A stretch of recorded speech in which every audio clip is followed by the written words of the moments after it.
দর্শক, ছোট করে একটা গল্প বলবো, ক্ষমা সুন্দর দৃষ্টি দেখবেন। যারা ইতিমধ্যে ওয়াজটা শুনে গেছেন, শুনে ফেলেছেন, তারাও শুনতে পারেন। আর যারা শুনেননি তাদের জন্য একটু নতুন লাগবে। আমি সেদিন একটা ওয়াজের ভিডিও লিংক একজন আমাকে দিল, দেওয়ার পরে আমি এটা শুনলাম। আহ, অল্প সময়ের, সাধারণত অতটা সময় পাই না শুনতে গিয়ে। প্রথম এক দুই লাইন শোনার পরে ইন্টারেস্টিং লাগলো, পুরোটা শুনলাম।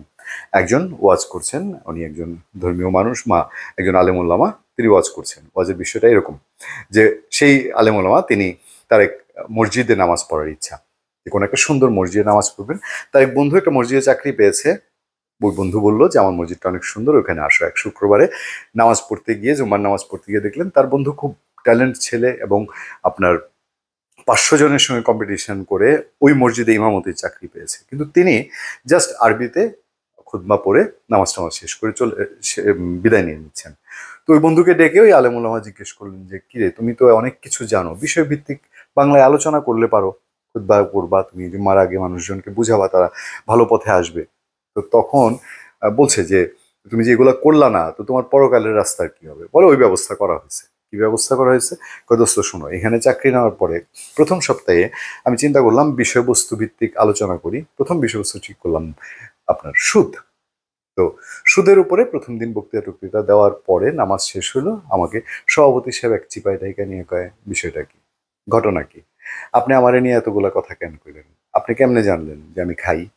হ্যাঁ, হুজুর তো কয় না, আমি তো আপনার সম্পর্কে এগুলো জানি না, আমি তো সুদের উপরে এমনি বয়ান করছি। কয় না না, আপনার কে বলছে এটা বলেন, আমি যে খাই এটা কে বলছে? আপনি কয়বার আমার দিকে তাকাইছেন আমি দেখছি না। গেল সুদ, সুদের উপরে বলেন নাই। দ্বিতীয় সপ্তাহে উনি ঠিক করলেন সুদের উপরে তো আর বলা যাবে না, আমি এবার ঘুষের উপরে বলি। তারপরে ঘুষের উপরে বললেন, নামাজ শেষ হলো যথারীতি। সেক্রেটারি সাহেব ডাইকা বললেন, বলেন দেখি, আপনারা কে কইছে আমি সরকারি চাকরি করি? আমি যে খাই এটা আপনারা কে জানাইলো? আপনি আমারই বলছেন, আমি নিশ্চিত এটা আপনি আমার উদ্দেশ্য করে বলছেন। বহু সেরানো হয়ে গেছেন, নতুন আসছেন, নতুনের মতো থাকেন। ঘুষ নিয়ে আপনার বক্তৃতা দিতে কে কইলো? হুজুর মাপ চাইলো যে আর সুদ ঘুষ নিয়ে আর বলা যাবে না। এবার তৃতীয় সপ্তাহে আর কি নিয়ে কথা বলা যায়? এবার হচ্ছে মদ নিয়ে তিনি বয়ান দিলেন বাংলায়। মদ নিয়ে বয়ান টয়ান শেষ, নামাজ শেষ। কেশিয়ার সাহেব ডাইকা কয়, কয় যে শোনেন, বয়ান তো খুব দিছেন, আগামী মাসে বেতনটা আমার কাছ থেকে নিয়েন। 2 মাস তো হবে না, বেতন নিয়েন, দেখি বেতন আপনি নিতে পারলে দেখবো। মানে বেতনটা দিবে আটকায়। আপনার কে কইছে আমি কি সবসময় খাই? আমি মাঝে মধ্যে খাই, আপনি আমারে নিয়ে কেন এই বয়ান দিলেন?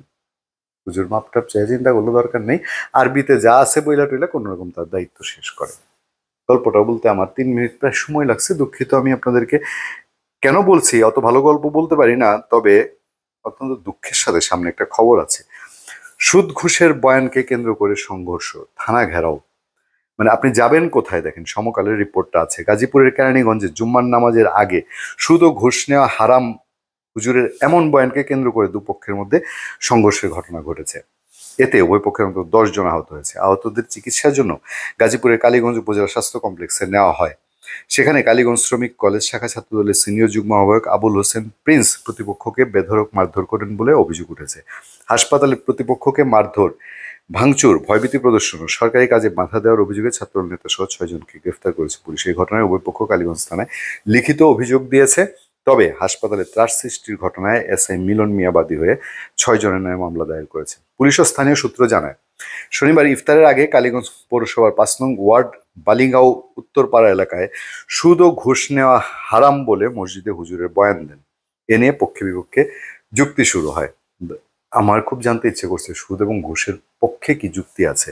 পরে দুপক্ষের মধ্যে সংঘর্ষ হয়, উভয় পক্ষের অন্তত 10 জন আহত। এই ঘটনায় বিএনপি নেতা হরমুজ আলীর 3 ছেলে জাহাঙ্গীর আলম, খোকন, মোহাম্মদ হোসেন ও মোহাম্মদ সুমন গুরুতর আহত হলে আত্মীয় স্বজনরা তাদের উদ্ধার করে কালীগঞ্জ উপজেলা স্বাস্থ্য কমপ্লেক্সে নিয়ে যায়। প্রতিপক্ষ আহত ওয়ার্ড বিএনপি সহ সভাপতি মোহাম্মদ গুলজার হোসেন, তার ভাই মুক্তার হোসেন, হাবিবুল্লাহ, বাদুমিয়া ও মোহাম্মদ শামীমদেরও হাসপাতালে নেওয়া হয়। তখন বিএনপির নেতা গুলজার হোসেন হাসপাতাল প্রতিপক্ষ মোহাম্মদ সুমনকে মারধর করে।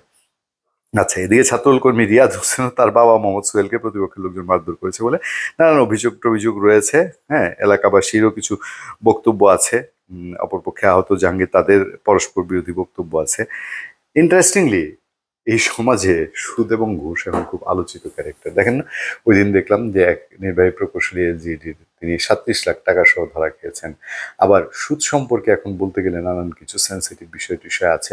সুদ নিয়েও মানুষকে বলতে গেলে এখন একটু ভাবতে হয়। ভাবার কারণগুলো আপনারা জানেন। ধন্যবাদ সবাইকে। ভালো থাকবেন, সুস্থ থাকবেন। সত্য, করুণা এবং সহনশীলতার সাথে আপনার সাথে আমি আতিক রহমান পূর্ণিয়া।